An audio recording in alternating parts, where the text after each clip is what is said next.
అమ్మా ఏమైంది? పెద్దోడా మళ్ళీ చెస్ట్ పెయిన్ వస్తుంది, హాస్పిటల్కి వెళ్దామా? సరే అమ్మ వెళ్ళేసొద్దాం పద. ఏమైంది? అమ్మకి మళ్ళీ చెస్ట్ పెయిన్ వస్తుందంట, హాస్పిటల్కి వెళ్ళి రావాలి. అవునా, సరే వెళ్ళరండి. మరి ఏం ఆలోచిస్తున్నావు? ఇప్పుడు హాస్పిటల్ బిల్ తలుచుకుంటేనే నాకు హార్ట్ అటాక్ వచ్చేలా ఉంది. అందుకే నీకు చాలా సార్లు చెప్పా హెల్త్ ఇన్సూరెన్స్ తీసుకో అని. పేరెంట్స్ కి ఏజ్ పెరిగే కొద్దీ మెడికల్ ఎక్స్పెన్సెస్ కూడా పెరుగుతాయి.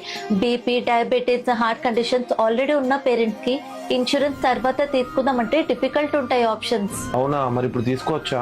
ఖచ్చితంగా తీసుకోవచ్చు. ఆల్రెడీ ఇలా మెడికల్ కండిషన్స్ ఉన్న వాళ్ళకి కొన్ని ప్లాన్స్ కవరేజ్ లో ఉంటుంది. పాలసీ టర్మ్స్ ని బట్టి కొన్ని పాలసీస్ లో ఎలిజిబుల్ కండిషన్స్ బట్టి డే 1 నుంచి కవరేజ్ లో ఉంటుంది. హెల్త్ ఇన్సూరెన్స్ కూడా చాలా కాస్ట్లీ ఉంటాయేమో కదా?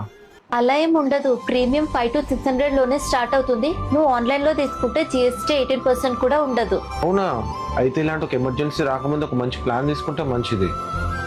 మీరు కూడా మీ ఫ్యామిలీని సెక్యూర్ చేసుకోవాలనుకుంటే డిస్క్రిప్షన్ లో లింక్ ఉంది. సో మీకు నచ్చిన ప్లాన్ తీసుకోండి. మీ బేసిక్ డీటెయిల్స్ ఎంటర్ చేయడం ద్వారా ఇక్కడ ఉన్న అన్ని ప్లాన్స్ యాక్సెస్ చేయొచ్చు. దీనిలో సెల్ఫే కాకుండా గ్రూప్ ప్లాన్స్ కూడా అఫోర్డబుల్ ప్రైజెస్లో అవైలబుల్గా ఉంటాయి. సో వెంటనే మీకు నచ్చిన ప్లాన్ చూస్ చేసుకొని మీ ఫ్యామిలీని సెక్యూర్ చేసుకోండి.